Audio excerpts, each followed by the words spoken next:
Hi, my name is Caitlin Dale and this is video 11. Before packing my kit and instruments, I must ensure my work area is clean, free from contamination and hair, which it is. In my clinic, we also ensure all of the instruments and packaging materials are handled in a low dust and low traffic area. It is also done at the end of the day, away from the dirty area and after all of the instrument cleaning and processing has been done. Caitlin Dale, resuming video 11. Dirty instruments go here, cleaning instruments go in here, and the clean instruments left to dry go here. Once dry, they are packaged into clean containers, ready to be sorted and packed into the kits. Caitlin Dale, resuming video 11. I'm now going to place down my non-woven sterilisation paper for my inner wrap and make sure that I have a complete kit. In my clinic, we do this by checking the instruments against the surgical kit checklist, just to make sure we have everything to pack the kit. I start with the instrument holder, work my way through the surgical checklist, ensuring I have all of the instruments listed.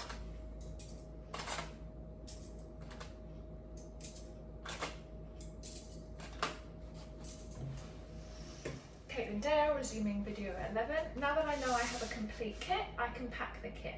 First, I create 2 piles of 10 swabs, no more, no less, into the centre of the drape.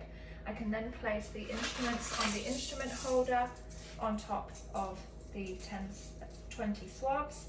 The individual instruments which do not go on the instrument holder can be placed next to the swabs neatly and tidily. The folded drape can then go on top of the instruments, followed by the surgeon's hand towel.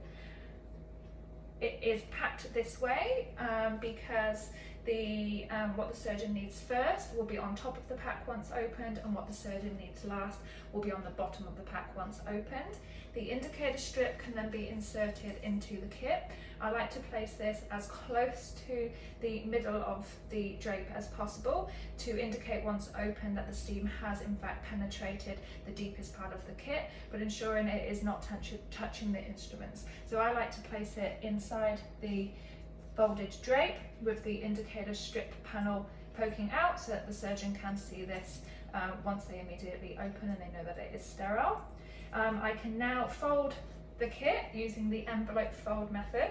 So with a concertina pattern, I'm going to fold over the top of the drape and concertina using all of the drape, and then ensuring that the tip of the drape is pointing into the kit.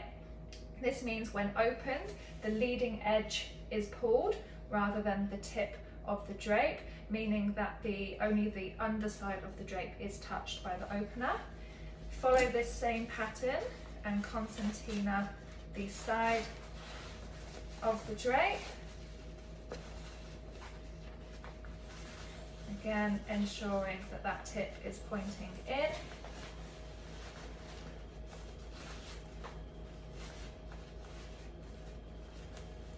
And now what I can do is I can fold over the top of the drape and tuck it in to the other layers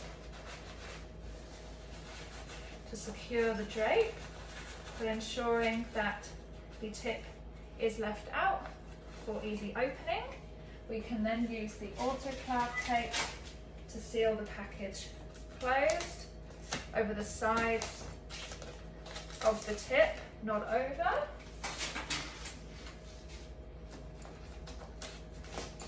We can now place the drape into the outer packaging. In my clinic, we use a sterilisation paper bag. Pop the kit into the bag. To seal the bag properly, it must be folded over twice and then sealed with Autoclav tape.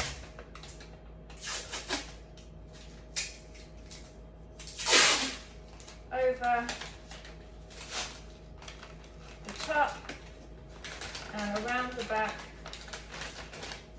with at least 3 to 5 centimetres of the tape overlapping. It can now be labelled as per the surgical checklist onto the autoclave tape. So cat stay kit, the date today, which is the 26th of the 1st, 2024, and my initials, CD. It is now ready to be placed into the autoclave, or if free, or into the waiting area if the autoclave still is in use. Caitlin Dale, resuming video 11. So our autoclave is empty and all ready for me to place the kit in onto a cycle. If it wasn't ready and it was still in use, I can place my kit up here onto the bottom shelf to wait for its turn. Before putting my kit in, I am going to check that the chamber is free from debris. So getting a damp, lint-free cloth, I am going to wipe out that autoclave chamber, ensuring there is no debris. I am also going to wipe the door seal, ensuring that is clean and still intact, and just general cleanliness of the autoclave, so ensuring that there is no dust and debris on the outer surfaces. I'm now going to place in my rack and tray.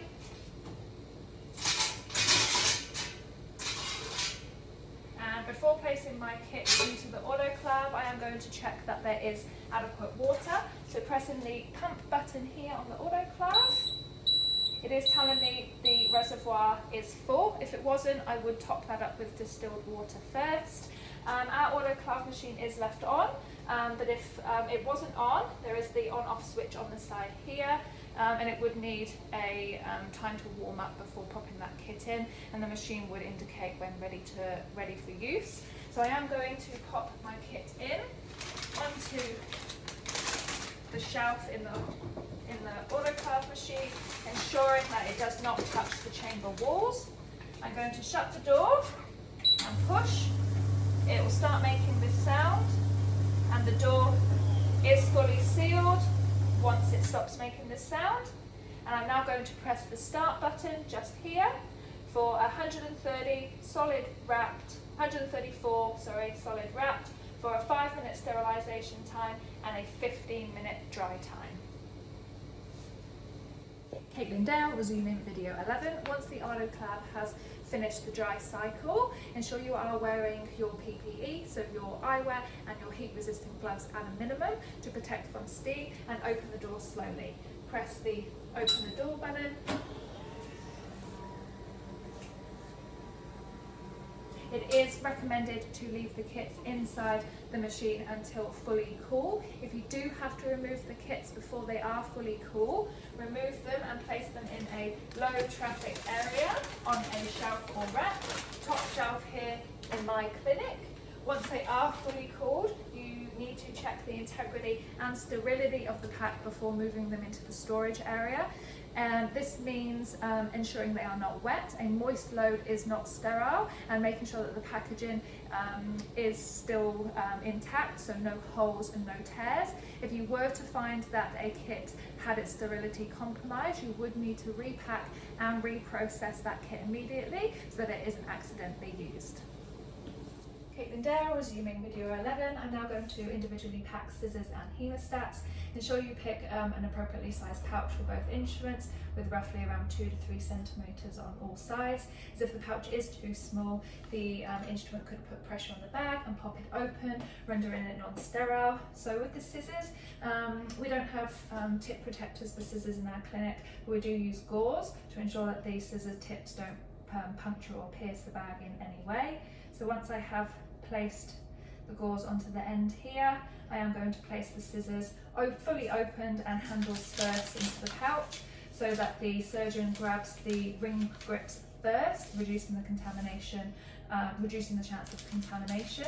The instrument is fully open, as is the hemostat with the ratchets open as well, to ensure the steam can penetrate all areas of both instruments. I am now going to seal them. So before I take off this adhesive base layer here over the self-seal, I am just going to fold along the perforated line first, just to facilitate the closing of the bag first. because the adhesive layer does need to be in contact with both paper and plastic, with no overlaps or gaps down the side to make sure that they are both sterile. So now that I have done that, I am going to now take off the base and fold along the perforated edge, making sure there is a good seal, and then going to label both instruments with their name. So scissors, the date today, and my initials. And then I'm now going to give you a close-up of those both sealed to show you how it is done properly.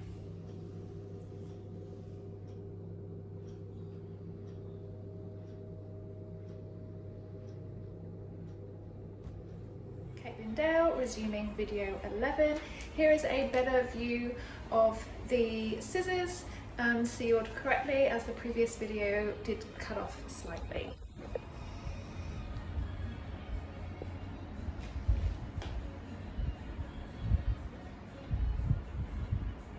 Caitlin Dale, resuming video 11. So hollowware in my clinic is packed separately rather than to kits. To do this, we use sterilisation pouches with the opening against the paper, not the plastic, so the usable areas of the hollowware does come into full contact with the steam.